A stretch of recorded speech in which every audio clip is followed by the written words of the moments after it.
live on the scene of a high-speed police pursuit of a... Hi, this is Duncan Rouleau, one of the co-creators of Ben 10 with my company Man of Action. I'm Alex Soto, supervising producer of Ben 10. Hi, I'm Tram Wigsel, executive in charge of production. And I'm Tom Pugsley. My partner Greg Klein and I are the story editors and writers of Ben 10. That guy looks scary. That's what we always like to open on action here. Really just kind of get going right off the bat. What's this? Yeah, we're literally playing off the scene here where everything is seen through the camera's point of view, the news camera, of course. We're introducing our aliens to the world. And Diamond Head here is doing some cool action. We don't know... Yeah, I like that moment where it just gives up. Oh, it's a big moment. Yeah. Right, this is a big reveal here. Shall I dispatch more drones to retrieve it? You know, this whole episode is really, you know, the culmination of the whole first season. So we were really building toward this with all the episodes, including this, the reveal of Vilgax coming out of his tank. No, it was a great main title. Yeah, the main title was done by Renegade Animation Studios, and the theme song was written by Andy Sturmer and sung by Moxie.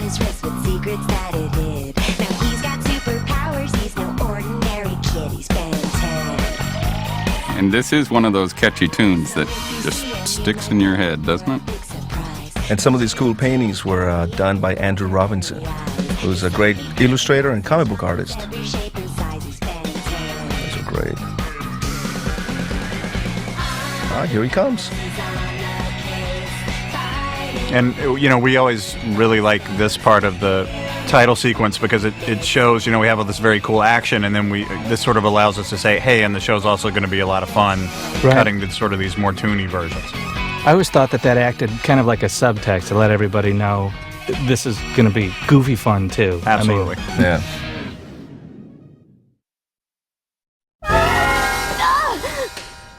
Another nightmare, Ben? It was that weird alien from my vision. Only bigger. And I wanted to take a second to mention Morty Eisenberg, who was really our go-to guy on a lot of, starting really with season 2, but wrote this one and into season 3 and 4, and just a great writer. And Scooter Tidwell, the director. Change of plan. We're hitting the road right now. From a story point of view, this is interesting for us because it's all about the mystery of Grandpa. He's acting strange right here from the beginning, and then we kind of play that throughout the episode until ultimately we find out about his big secret. That was two things, you know, just when coming up with the basic ideas for the show was, number one, any good hero, Ben in this case, has to have a great supervillain or an arch supervillain. That's right. And there he is. He's veiled in a lot of mystery, and he's obviously the toughest one Ben is ever going to face. And that Grandpa Max is so scared of him only adds to the mystery of that. It always will be. This is a gag we talked about doing almost from the start when we knew that Gwen was going to have a laptop. We constantly were saying, well, when is Ben going to upgrade the laptop? Yeah. And then we finally got to do it here, and this cool design of the... Dear Diary, my cousin Ben is such a... Doofus, knock it off! Ben, now is not the time to go alien. Do you understand? I was just fooling around. We can't afford to attract attention right now. What kind of attention could I attract in here? Never mind. Once again, one of those things of Ben using his powers as a 10-year-old and not as a superhero, which ultimately makes this thing different than other superhero kind of stories. I know just how to draw. We kind of like the implication here, too, is that Vilgax has been watching or observing the whole series, the whole season so far, and he's really been tracking Ben and what he's doing and just waiting for the moment when he can come out himself. And also been slowly repairing himself, too. Right. From the very first episode to this one. This is a cool thing, Alex. Those are cool. Those are so cool. Vilgax transportation. Yeah, these are great. Dave Johnson was the art director, and he did an amazing job with that design of the giant spike ball that runs through the city. Yeah, it's just so Vilgax because it has nothing to do, other than destruction. It's it's a conqueror's vehicle. Yeah. Exactly. There's nothing subtle about it.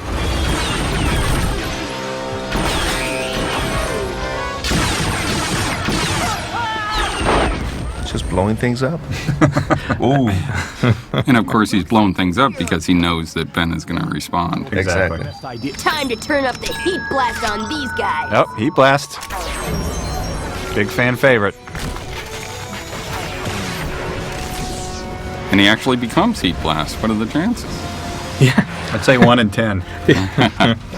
Or 12 about now. That's one of the first times we actually did that with Heat Blast. He was able to actually blast himself like that.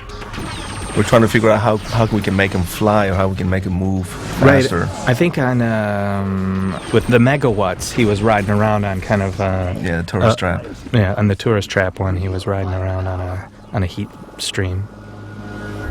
Oh man, I didn't mean all at once. That's a cool Why shot. do I get the feeling you were expecting me? Yeah, that's an important little thing. Why do I get the feeling you were expecting me? Here he's just showing off.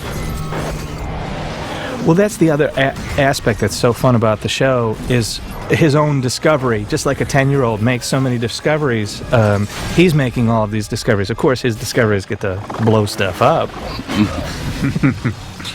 And also, by this point, he's pretty much conquered or defeated so many villains that he's getting a little cocky or feeling that he really can do this hero thing. And now he's gonna meet a real big challenge.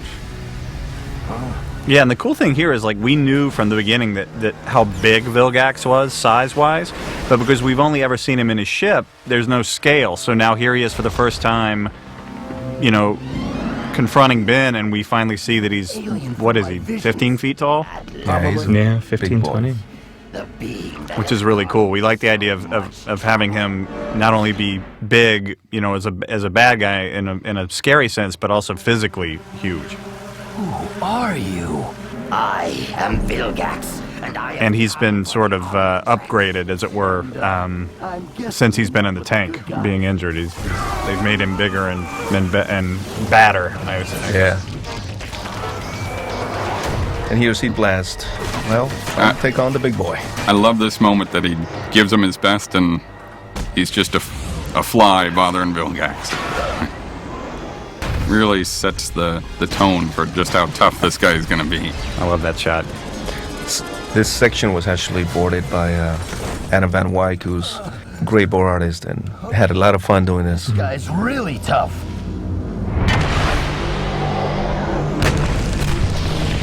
Well, that's the nice thing about the way that the show's been playing itself out is you can have these big, giant, epic superhero moments, smashing through hundreds of buildings and whatnot. And then you have these really quiet little family moments, too, not to mention a lot of jokes. It just gives you a lot of opportunity to move all over the place.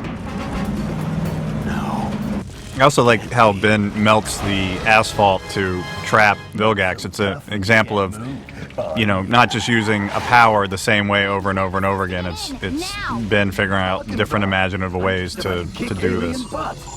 Yeah, that's always the challenge and the fun of it is to find different ways to use the aliens. And frequently, Ben's not the right alien for a particular battle or situation, so he has to be clever. And How do you know his name is Vilgax? Grandpa, what aren't you telling us? that was a big moment here. right there. He knew Vilgax's name. Two robot goons closing in fast. Hold on. This is a great scene. It's one of those moments when you get to know that your elders had a life before you, and that they could have been seriously cool when they, like you think you are, Exactly. and still are. What's that Mount Rushmore? And we knew pretty early on, too, that Max was going to have this secret past and knew sort of about the Omnitrix. In fact, if you watch the whole first season, you see a lot of clues within the episodes of him sort of knowing more than he should or responding to things sort of in a strange way, and we peppered that all through the first season. Yeah, if you go back to even the origin episode, and then there were 10, he sees Ben, who I believe is Heat Blast at that time, and says, he's not a monster, he's an alien. And they both look at him like, how did you know that? And he says, well, isn't it obvious? Float like a butterfly, but sting like a stink fly. Give me the Omnitrix. There you go. One of those gross powers at play. Yeah. It's a lot of spit for a big guy. Who is this guy? Just puts it in reverse. We have to help Ben. We will, but first we'll need to get some special help. Well, let me guess. At Mount Rushmore. Well, that's Max for you. He's cool under pressure. Grandpa, you're really freaking me out. I say that to Tom sometimes. Yes. With his scripts. I just wish he wouldn't call me Grandpa all the time. I grow tired of this. Oh, I love this part. Hey, how'd you do that? That was such a great moment because it was like, here is a guy who absolutely understands the Omnitrix, absolutely understands how to work it. And the moment where he realizes it's been a 10-year-old boy that's been giving him such trouble this whole time is such a great character moment. It's also another cool moment every time he reaches for the watch. That means you're gonna let me It actually has a defense mechanism, which happened on Kevin 11 too, when Kevin tried to take the watch. I had to edit this entire scene because it was a little bit more extreme when Vilgax actually takes Ben, so it worked out real nice. I don't think tourists are. I'm not quite sure where the idea came from.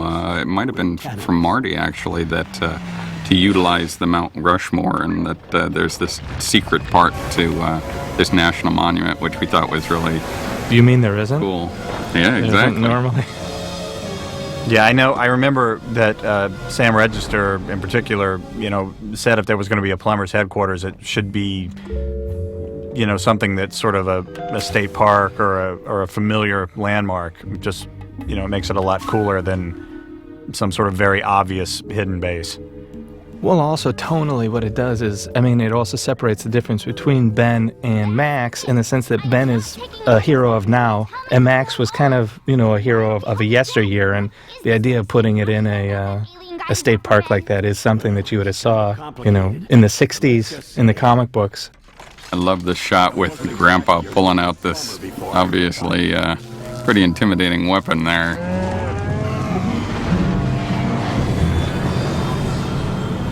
Child, I should have suspected as much. The Omnitrix being used as a play toy. Hey, I've saved a lot of people by going hero.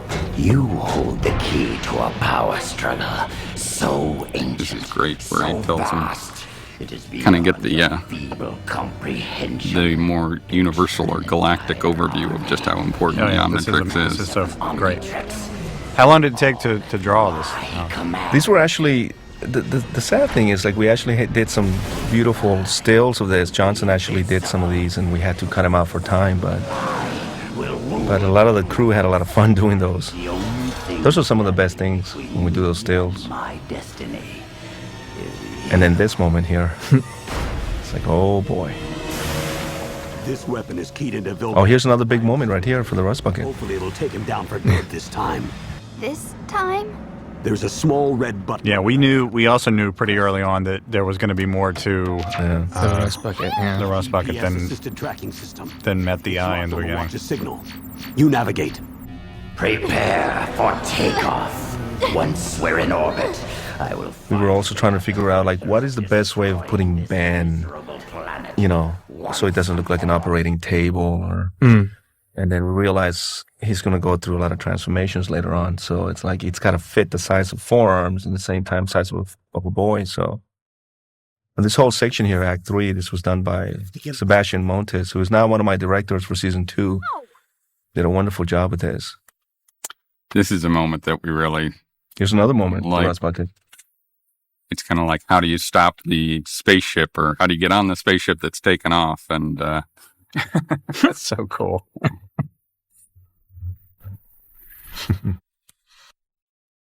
the fact that it's down to the last moment here when they come in, and the horn beep is a nice touch, Alex. I like that. And this is a great moment here when they see each other. Claws off my grandson, Vilgax. Grandpa? Tennyson. Nice. Yeah. Grandpa, you know this guy? It's a long story. Here comes the big moment. Oh, it's very cool. Yeah, Loto Animation, Loto Studios were the ones that actually did this episode, and they truly went far and beyond for this. The animation's amazing. You know, the idea behind that was, you know, we're at the season finale, and so it's sort of like, okay, what's a rule of the show that we can break that would be really cool for this? And the obvious rule was Ben can only be one thing at one time, and you know, then the watch has to recharge and then becomes that. So the idea that the watch is malfunctioning, where Ben can just cycle through all of his aliens, we knew would be really visually amazing, which it is, and story-wise would be really cool, because we could have Ben getting in and out of, you know, situations. Yeah, and a point of clarification, though, is that Ben actually didn't control cycling through at this point, which is really kind of the fun of it, is that you know, it would have been better to stay forearms at that point, but he turns into Ghost Freak, and that kind of continues on. He can fly a spaceship? At this point, nothing surprises me. Exactly. Oh, this is great.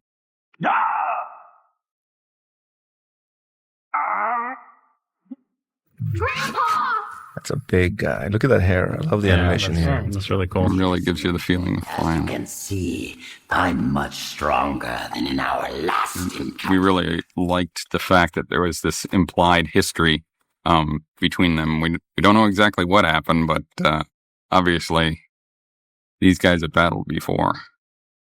And right there, that, you know, Ben's moment of pushing Vilgax out of the ship, you know, says a lot about Ben's character. He's willing to sacrifice himself for his family, to protect his family.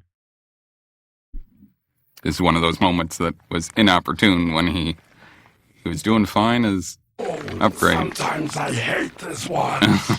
A little nod to North by Northwest there, too. We've got to get out of here.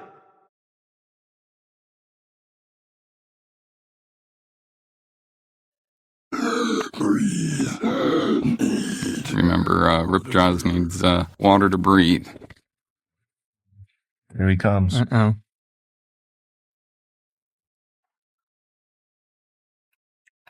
You are a slippery little fish, child, but no longer. I can still give you a run for your money. You should hide from me forever, boy. Wasn't planning on it. Great shot of Accelerate. Peekaboo. Boom. That's great. Yeah, we really got a chance to showcase all the different aliens in this episode. But once again, I just like kind of coming back to constantly that Vilgax is the toughest of the tough. He's the main bad guy. Gives him a good shot that a lot of other villains would have crumbled under, and so to speak, at this moment. This was a nice touch here by Sebastian, my storyboard artist. He wanted to give Vilgax that extra moment of strength, so he figured, why don't we make his arms bigger and have those rods go in? And it worked out really well, actually.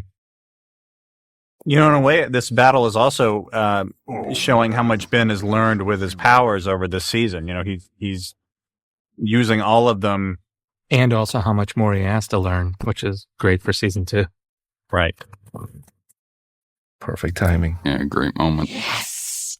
Sometimes I love this watch. Call back to the other moment of sometimes I hate this one.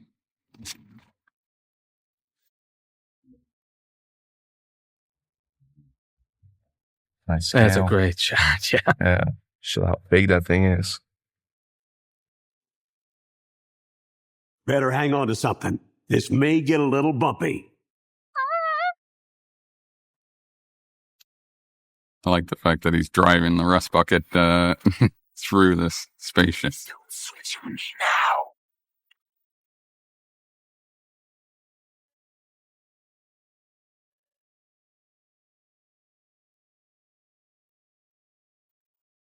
You all right, Gwen? At times like this, going back to school doesn't seem so bad. Ben!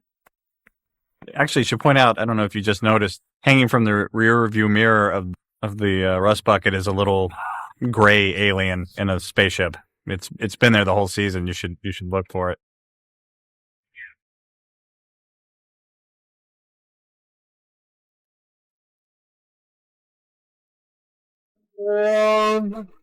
It's your choice. You or them. This is a good episode.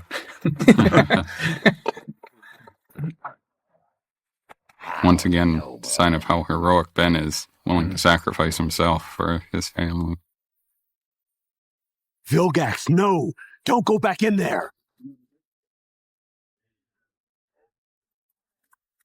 You know, and again, it was sort of like, we introduced Lucky Girl in the first season, and, now we've got Max here, sort of showing his plumber background, and we really wanted to, Ben's got the Omnitrix, and Ben obviously is the main hero, but we really wanted to establish the idea of the Tennysons as, really sort of being a super team. Right, Team Tennyson is what later on we called it. Right. Here comes the transformation on the run. That's great. And ends up with Heat Blast.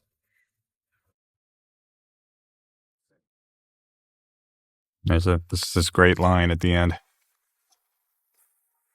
Not bad for a doofus. Grandpa, we need to talk.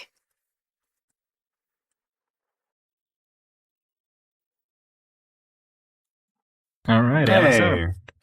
I also want to mention Kelly Cruz was our line producer for season 1 and part of season 2. Dave Johnson there. Yeah, these are all people that work extremely hard to make the Great show voice happen, talent. including our great voice talent. Audio Circus is the sound, and our great editor, Mark Collins, too. Works And very our hard. voice director. Nice. And Cartoon Network Studios, of Yep. course, where we produce the show. And also, we really want to thank you guys, the fans, for supporting the show and watching the show. Thanks.